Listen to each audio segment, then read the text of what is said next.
What are you doing over there, sore loser? I dropped my pen. You're just mad because Jason Wilde, and if you missed it, you can listen back. Wisconsin On Demand, Apple, Spotify, any of those great places. And I that's told brought him to you make by me happy. That's brought to you by our good friends at Revive Restoration. Go to revivepros.com. If you have mold or smoke or fire damage, they can help you out, whether you're home or business. RevivePros.com. This is Rutledge and Hamilton, presented by Coors Light. The Mountains are blue. You know what to do. And that's Crush Coors Light. So, like Jason Wilde crushed my hopes and dreams. Yes, he did. And were you surprised at, I would say, it's not negative. He was just very tepid on Jordan Love. Yeah, no, I wasn't surprised by that part of it. I think that's kind of what I expected coming into OTAs was, we haven't, through 3 years, seen him light the world on fire.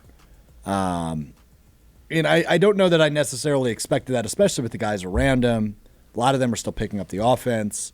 A lot of them don't know what they're running. I mean, there's so many rookies and second-year guys in the offensive skill position groups that I don't necessarily think it was going to be a, wow, Jordan Love looks like a totally different guy. Now, does it make me feel better about him? Absolutely not. Like, I feel the same way I did 2 months ago about Jordan Love, which I don't know how much stock you can put into that.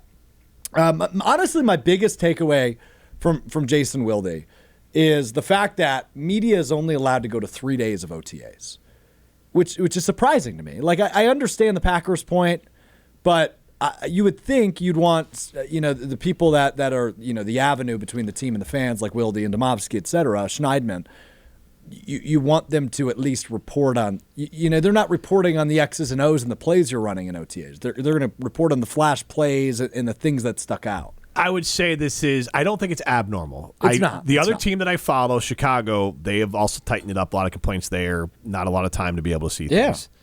But that's not the biggest takeaway.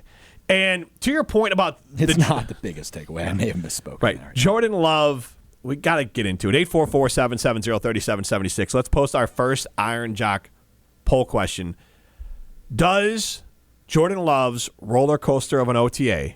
And Jason took exception with that word because he said the highs haven't been that high, or there haven't been that many of them, but we'll call it a roller coaster of an OTA. This will be our Iron Jock poll question. Does Jordan Love's roller coaster of an OTA make you nervous about his performance this season? 844-770-3776. Here's where the things that stood out to me that are not at all relevant to some of the caveats you carved out for Jordan Love. The Ducks. I think Jason said that there was quack sounds from some watching it. Yeah. And poor decisions. The crossbody throws. And there's also poor decisions of checking down. I mean, those never make the film or the highlights or the news if he missed a guy. That if someone was open and he took the easy throw. Those aren't in there as well. Yeah. So those are concerning. And I will caveat this by saying none of this really guarantees him to be bad, but the flip side is you were hoping, and I think reasonable expectation, he'd come out and hum it a little bit. Like he would look good. He'd zip some more balls, have more highs, because he's not a rookie. He's a first-year starter. But he's not a rookie. And he's had this coaching staff, just for an example here, he has had his coaching staff longer than Kirk Cousins has had his coaching staff, longer than Jared Goff has had his coaching staff, longer than Justin Fields has had his coaching staff. He has been in this offense longer than the rest of his QBs in the NFC North. Yeah, you can make that case, Jimmy, but number one is that my headphones are being very weird. Sorry. Number one is the fact that he hasn't been QB1 at all. And I understand he has still had the ability to learn and understand and digest the offense and the scheme and things they look for, the checkdowns, et cetera. But B, the personnel around him is completely different. The only guy that's there that was with Aaron Rodgers 2 years ago, or only guys that I should say, are Aaron Jones and David Bakhtiari. Okay, but when Aaron Rodgers, when Aaron Rodgers took over, you can look at every young quarterback or veteran quarterback. They talk about the hardest thing to learn is the language and where everyone is supposed to be on the field. And that is so he knows those things. Yeah, you're right. Whether you have to execute them or not. And all last year, you're right. The Packers tried to sell and Packer fans tried to sell. He got a lot of reps with the ones. But Jim, let's keep in mind, if we're going to really dive into the language of it. He got into reps last year because Rodgers wasn't at these things. He got reps during practice because Rodgers was hurt with the thumb. So he got practice reps, and these are practice reps. If he's doing this in the game, yeah, okay, he's coming off practice. Okay, it's a step up. Allow him a little bit of a window. But it is reasonable to say that he has had, this is at least his second time through. And I know the personnel's different, but Dobbs and Watson were there. And a lot of times you're just thrown into space, and personnel doesn't affect Ducks. Personnel doesn't affect poor decisions. And I'm not saying it's going to be a bum, but I do think you can, maybe we say 3 red flags and you're really worried about it. He's got a red this OTAs was a red flag. Now the rest, it could all be fine going forward, but this OTAs is a red flag. I struggle, and I'm glad you can jump to that conclusion. But it doesn't mean his season's going to be bad. No. But this OTAs was bad for Jordan Love. I don't think you're saying that'll translate into the season necessarily. That's not the way I'm taking it.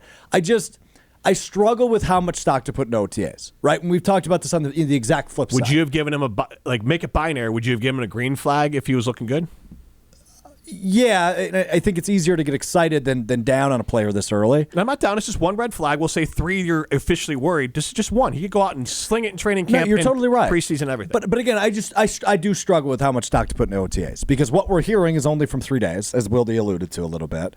But from the language we've heard from LaFleur and Love, it doesn't sound like it went great the days the media weren't there, right? Mm-hmm. So I don't know. I struggle with it. And that's I would struggle to jump to the conclusion of saying this is a total red flag. I think it happens to hiccup. But red flags are not if you tie it to the relationship part of it, they're not relationship enders.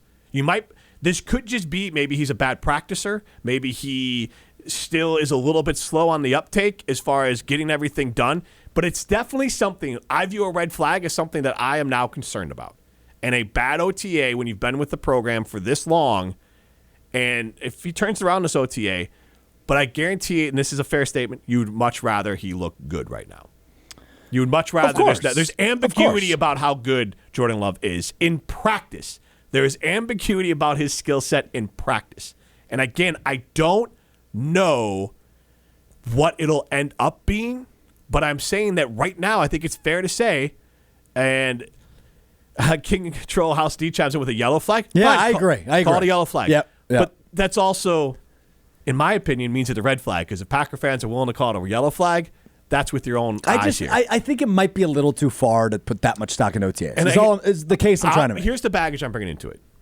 Forget even Mitch Trubisky. Sure. We all acknowledge that Justin Fields has a long way to go as a passer. Yep. Last year, his passing got better throughout the year, and it really took a big jump when he started running. He had a red flag OTA, and he did not have. The offense was new to him. All the players are new to him. He had a red flag OTA, and he was not a good passer, but he had elite running skills. We do not see any evidence that Jordan Love has elite running skills. So, just down in Chicago, I've seen red flag OTAs, and sometimes they carry over, sometimes they don't. But it is worth noting. It's noteworthy. I'll give you that. Yellow flag it is. Throw a sticky note on it, right? Throw a sticky note on it. Mario Madison, 844-770-3776. Hey, guys.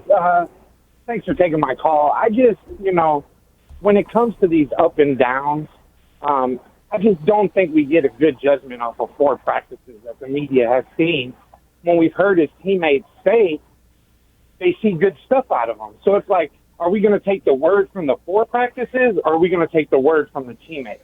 What about the coach? Don't trust them because the coach has said this is not where he needs to be. Mario, I want to be on your side, but what are the players supposed to say? He stinks. He's got a long way to go. I want to be on your team. Look. So as somebody that plays sports, sometimes you just don't say anything at all. You don't have to say anything if nothing's there. Why? What makes us think that they're just going to be out here like, oh yeah, we really trust Jordan? And then they go home at night and tell their wife, no, we're screwed. We're only going to win 2 games. I could read you a boatload of clips of Bears players telling you how good Mitch Trubisky was. Yeah, it happens. We see it. We see it. We do see it now with Justin Fields as well, because I think he's horrible. Wow. But they still say he's going to be good. They didn't say it last year. The coaches last year said he has a long way to go. They said that last year, and this year they're saying he's much further along than he was the year before. Mario, thanks for the call.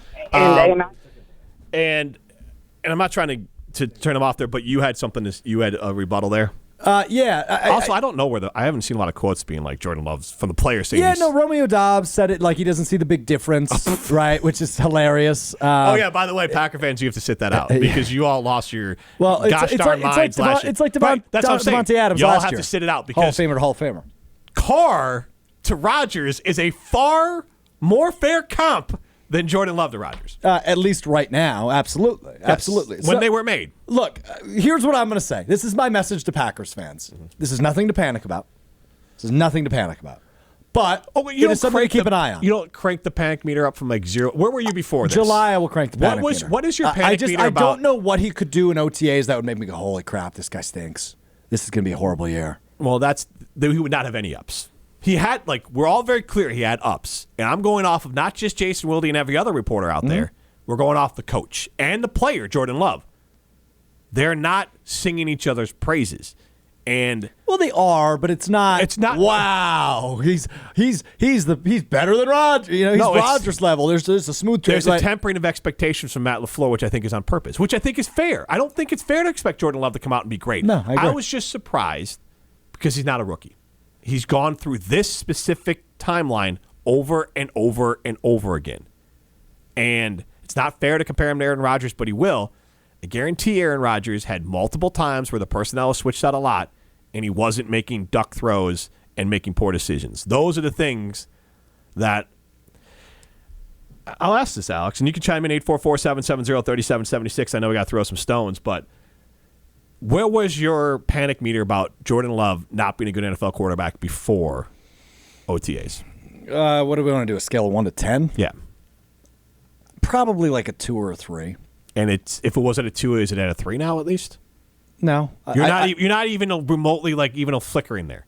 No, because I think the concern that already existed was we don't know what this guy is. Because if he was a 3, if you were a 3 and he looked great, do I look like I'm panicked right now? But if you was why you don't believe me? No, because if he was a 3 and went down and he looked really good, you knock it down to a 2. You would reverse it. You're just a positive person. You're always looking for the positive. But I will give you the inverse. You would have flipped it.